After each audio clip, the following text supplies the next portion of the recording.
तो आज है हमारा क्लास नंबर 6। तो आज की जो क्लास है उसमें हम पिछले वाले क्लास में जो कुछ डिस्कस किए थे उसके बारे में और थोड़ा इन डिटेल में जानेंगे। देखिए मैंने आपको जब बताया था किस तरह से आप मार्केट सिलेक्शन को यूज करते हो, उसका एक प्रॉपर्टीज बार ऊपर आपको दिखाई दे रहा होगा, उसमें एक ऑप्शन था एंटी एलियास। यहाँ पर देखिए, इसको मैंने बताया नहीं था और आपको बोला था कि आगे जाके आपको बता दूंगा। तो ये जो एंटी एलियास ऑप्शन है यहाँ पर, तो इसका काम ज्यादा नहीं है, पर कुछ टाइम ऐसा आएगा जब आपको बहुत ही ज्यादा डिफिकल्टीज को फेस करना पड़ेगा इसके लिए। क्यों? देखिए क्या होता है ना, ये जो एंटी एलियास ऑप्शन होता है ना, इसमें देखिए यहाँ पर ये क्या करता है ना, जो आउटलाइन होता है हमारा जो ऑब्जेक्ट है, जब हम सिलेक्ट करते हैं, स्पेशली सिलेक्शन के लिए बना हुआ है। जब किसी भी चीज को हम सिलेक्ट करते हैं इसके थ्रू, किसके थ्रू? हमारे जो मार्केट सिलेक्शन है, तो तब क्या होता है ना, जब सिलेक्शन बनाते हैं उसके जो आउटलाइन होता है उसको फीदर टाइप के बनाने के लिए, मतलब एक परफेक्ट सिलेक्शन बनाने के लिए इसे यूज किया जाता है। और किस तरह से यूज किया जाता है वो आज मैं आपको बता दूंगा। और आज की जो क्लास है बहुत ही छोटा क्लास रहेगा और इसके अंदर आपको इतना कुछ जानने के लिए नहीं मिलेगा, पर ये छोटा सा चीज ना आगे जाके बहुत काम में आने वाला है आपके लिए, क्योंकि बहुत ही ज्यादा प्रॉब्लम फेस करना पड़ेगा आगे आपको। और इसी तरह से आप अगर पहले से ही सॉर्ट आउट करते हुए चलेंगे तो आपको कोई भी दिक्कत नहीं होगा फोटोशॉप में आगे जाकर आपके जो एडवांस क्लास आएंगे इसके बारे में। ओके, तो ये जो एंटी एलियास ऑप्शन है इसे किस तरह से यूज किया जाता है आपको बताता हूं। और आज के क्लास में डिफरेंशिएशन क्या होता है, एक एंटी एलियासिंग को ऑन करके किसी भी ऑब्जेक्ट को बनाना, और उसके अलावा अगर हम उसे ऑफ कर देते हैं तो क्या हमको प्रॉब्लम फेस करना पड़ेगा सिलेक्शन के टाइम, उससे आपको आज की क्लास में बता दूंगा। ओके, तो पिछले क्लास में मैंने आपको बताया था कि जब आप कोई भी सिलेक्शन लेते हो मार्की के सहायता से, देखिए इस तरह से, उसके बाद कोई भी एक न्यू लेयर लेते हो, क्योंकि लेयर पैनल सबसे ज्यादा बेहतरीन है आपके लिए और इम्पोर्टेंट है, और आपका ये फ्रेंड बना हुआ है फोटोशॉप में, और ये आपका सबसे ज्यादा यूज होने वाला लेयर है। तो ये आपको ध्यान में रखना पड़ेगा कि जब भी आप काम कर रहे हो न्यू लेयर पे काम करो। ओके, तो न्यू लेयर ले लिया, उसके बाद हमने ऑल्ट बैकस्पेस, यानी कि हमारे जो फोरग्राउंड कलर है, मान लो मैं ये कलर लिया हूँ, तो यहाँ पर मैं ऑल्ट बैकस्पेस प्रेस करने से मेरे जो फोरग्राउंड कलर है यानी कि रेड कलर यहाँ पर फिल हो गया। सेम चीज अगर मैं कंट्रोल बैकस्पेस की को प्रेस कर रहा हूँ तो मेरा जो बैकग्राउंड कलर है यानी कि येलो कलर मेरे सिलेक्शन के अंदर फिल हो गया। उसी तरह से मैं राइट क्लिक करके अगर यहाँ पर सिलेक्ट इन्वर्स करूँ और वापस से ऑल्ट बैकस्पेस या फिर कंट्रोल बैकस्पेस फिल करूँ प्रेस करके, तो यहाँ पर मेरा फोरग्राउंड कलर और बैकग्राउंड कलर फिल होता था। पर आज की क्लास में जो एंटी एलियास ऑप्शन है वहां आपको किस तरह से यूज करना है, देखिए पहले तो मैं इसे ऑफ कर लेता हूं। याद रखिए, पहले इसे ऑफ कर लेना और फिर एक न्यू लेयर ले लेना। यहाँ पर मैं शिफ्ट की के साथ, शिफ्ट की को प्रेस करते हुए मैं यहाँ पर लेफ्ट क्लिक को होल्ड करके ड्रैग किया और एक एलिप्टिकल जो सिलेक्शन टूल है उसे बना लिया। बनाने के बाद देखिए यहाँ पर मैं क्या कर रहा हूँ, यहाँ पर एंटी एलियास ऑप्शन ऑफ है यानी कि अनटिक है। इसके बाद मैंने क्या किया कि सेम चीज यहाँ पर कोई ब्लैक कलर का ले लेता हूँ, व्हाइट बैकग्राउंड इसलिए है, तो व्हाइट में ब्लैक अच्छी तरह से दिखाई देगा, इसलिए मैंने व्हाइट बैकग्राउंड में लेफ्ट जो ब्लैक कलर है उसे फिल करूंगा। तो ब्लैक कलर ले लिया, फोरग्राउंड कलर। अब क्या करूँ ना, ऑल्ट बैकस्पेस, यहाँ पर याद रखिए मैंने यहाँ पर न्यू लेयर ले लिया हूँ, यहाँ पर क्लिक करके न्यू लेयर ले सकते हैं, तो मैंने ले लिया।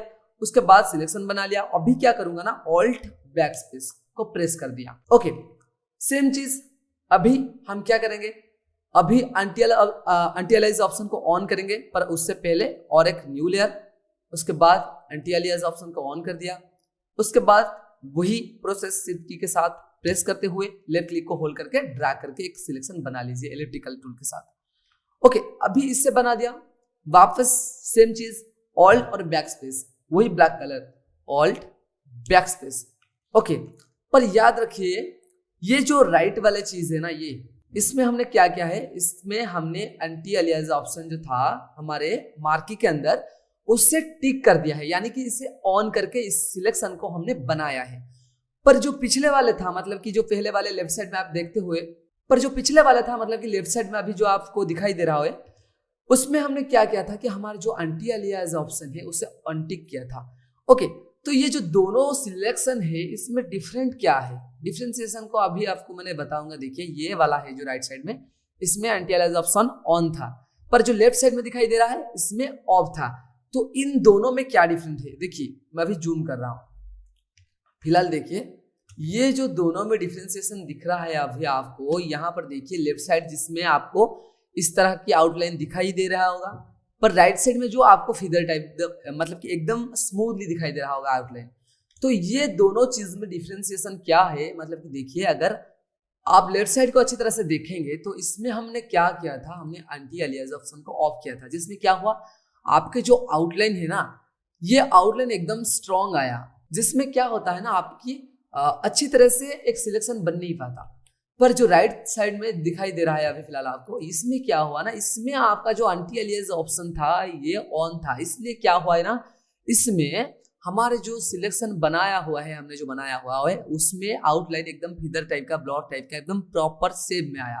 इससे क्या होता है ना, एकदम सर्कुलर पोर्शन में आ रहा होता है आपका सिलेक्शन, पर इसमें आपको इस टाइप का आउटलाइन दिखाई दे रहा होगा।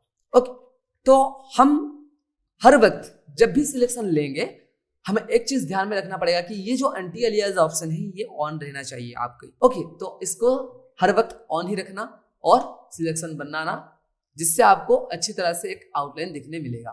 ओके, और एक बात बता देता हूँ कि देखिए जब आप बहुत ही ज्यादा जूम करते हो तो इस टाइप का कुछ स्क्वायर ब्रैकेट आपको दिखाई दे रहा होगा। तो ये जो स्क्वायर ब्रैकेट है ना, यही है पिक्सल, मतलब कि इसको लेकर हमारा कैनवास क्रिएट होता है। तो देखिए इस तरह का कई ज्यादा पिक्सल से 1 2 3 4 5 6, मतलब इस तरह की कई ज्यादा यहाँ पर दिया गया हुआ है पिक्सल। ये हाइट वाले हैं, ये विड्थ वाले हैं, मतलब कि ये हॉरिजेंटली, ये पोर्ट्रेट वाइज में, इट मींस ये लैंडस्केप, और ये वर्टिकली। तो ये जो दिया गया है ना, ये है हाइट और ये है विड्थ। जब आपको याद होगा, मैंने जब यहाँ पर न्यू डॉक्यूमेंट किया हुआ है, मैंने वापस आपको दिखा देता हूँ। देखिए यहाँ पर जब मैं न्यू डॉक्यूमेंट लेता था तो मैं क्या करता था, विड्थ रखता था 1920 या फिर 1080, हाइट 1080, और क्रिएट डॉक्यूमेंट में क्लिक करता था। या पिक्सल पैरामीटर है, तो यहाँ पर जो विड्थ है 1920, इसका मतलब क्या है, तो इस तरह से 1 2 3 4 इस तरह से 1920, आपके 1920 इस तरह के स्क्वायर ब्रैकेट मिलकर एक विड्थ कैनवास बनता है। मतलब कि ये जो कैनवास का विड्थ है ना, आप अगर काउंट कर दो तो ये 1920 पिक्सल का होगा, और जो हाइट है ये 1080 का होगा। मतलब कि 1920 पिक्सल इस तरह से एक साथ रखे हुए हैं और 1080 पिक्सल इस तरह से रखे हुए हैं, जिससे एक कैनवास बना हुआ है। ओके, तो ये था आज का क्लास, छोटा सा क्लास है। मैंने आपको आज के क्लास में ज़्यादा कुछ बताया नहीं, क्योंकि आज के क्लास जिसमें आपको छोटा सा चीज़ बताया एंटी अलियास, आगे जाके इसको और भी तमाम चीज़ों में यूज़ किया जाएगा, हम करेंगे भी, और इसलिए आज के क्लास में इसका यूज़ बता दिया। वैसे तो छोटा चीज़ है, बताना नहीं था, पर फिर भी मैंने बता दिया क्योंकि कोई भी प्रॉब्लम फेस करना आपको ना पड़े, इसलिए। ओके, तो ये था आज के क्लास में, आपको बता दिया एंटी अलियास ऑप्शन। आपको जब भी मार्केट सिलेक्शन बनाना है, मार्केट सिलेक्शन के थ्रू कुछ भी चीजें बनाना है, तो पहले आप देख लीजिए एंटी अलियास ऑप्शन ऑन है या फिर नहीं। अगर नहीं है तो इससे टिक कर दीजिए, आपको अच्छा होगा आपके काम के लिए, ये आपके काम को ये अच्छी तरीके से बनाएगा आपके सिलेक्शन को। ओके, तो ये था आज के क्लास। आज के क्लास में मैंने आपको बताया एंटी अलियास ऑप्शन को किस तरह से यूज करना है और किस तरह से यूज किया जा सकता है, इसको डिफरेंट कामों में यूज कर सकते हैं, आगे जाके जानेंगे। तो ये है हमारा आज के क्लास, तो ये था आज के क्लास। तो नेक्स्ट क्लास में मैंने आपको इसके अंदर और एक टूल है जिसका नाम है लासो सिलेक्शन टूल। मतलब ये जो सिलेक्शन टूल है, ये मार्की था, ये लासो, ये magic wand, quick selection, object selection, कई तरह के सिलेक्शन टूल है। तो इसके जो भी टूल है इसके अंदर हम एक एक करके जानेंगे। जैसे कि मार्केट सिलेक्शन टूल अभी खत्म हो गया, तो इसके बाद हम क्या करेंगे, हमें जानना है लासो सिलेक्शन के बारे में। तो नेक्स्ट क्लास में हम लासो सिलेक्शन टूल के बारे में जानेंगे। ओके, तो तब तक इसे प्रैक्टिस करते हुए आपके प्रैक्टिस को इंक्रीज कीजिए। ओके।